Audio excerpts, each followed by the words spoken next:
Extensive evidence that has come to light about the recent operation by the American Zionist enemy in Isfahan has exposed a crushing strategic defeat for the United States. U.S. President Donald Trump's frantic threats in the past few days to target Iran's civilian infrastructure, including power plants and bridges, are a direct consequence of the heavy defeat suffered by the U.S. forces in the Isfahan operation. The failed raid was carried out after the enemy conducted extensive aerial reconnaissance operations in the days leading up to the attack, according to the exclusive information. During those initial infiltration and reconnaissance missions, the U.S. and possibly the Zionist regime lost a significant number of aircraft, including at least one A-10 Thunderbolt II and two Black Hawk helicopters. The information obtained by Press TV reveals that 0 hour for the failed Isfahan operation was set during a secret meeting at the White House under the direct supervision of the U.S. President himself. It has now become clear that this operation had no connection to the claimed rescue of a downed F-15 fighter pilot, a narrative initially pushed by American officials. Instead, evidence examined and confirmed by Press TV indicates that the real objective was to infiltrate and attack one of Iran's nuclear facilities in Isfahan.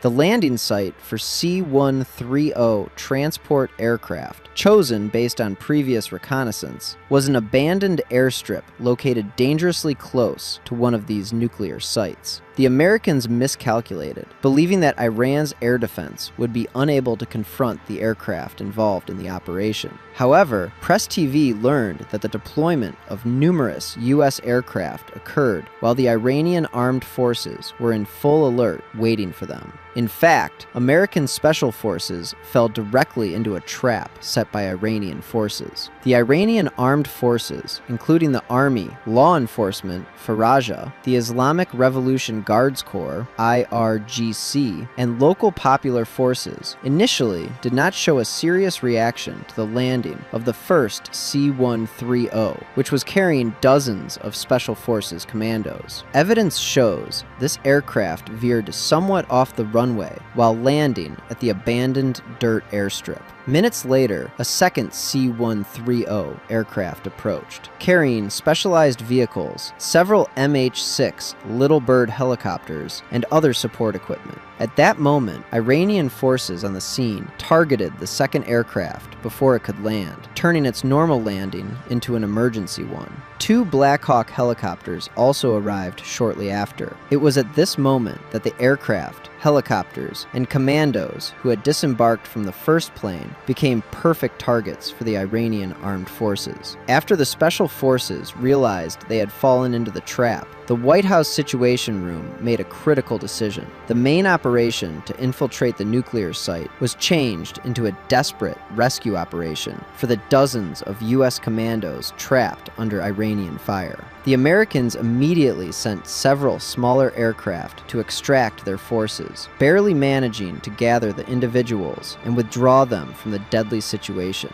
The rescue operation was conducted so hastily that some soldiers and officers abandoned their equipment, including, according to the evidence possessed by Press TV, the identification document of an American officer left behind in the area to save their lives. After the commandos were evacuated, American fighter jets established a line of fire with a 5-kilometer radius to prevent Iranian forces from approaching the abandoned C-130s at the airstrip. The jets also carried out heavy bombing of their own equipment to prevent it from falling into Iranian hands. In this failed operation, U.S. Special Forces did not even have the chance to fly the special Little Bird helicopters. Some were destroyed on the ground, while others were destroyed inside the second C-130 aircraft. Following this disgraceful and heavy defeat, Trump hastily and chaotically held multiple press conferences to cover up the failure and falsely portray it as a pilot rescue operation.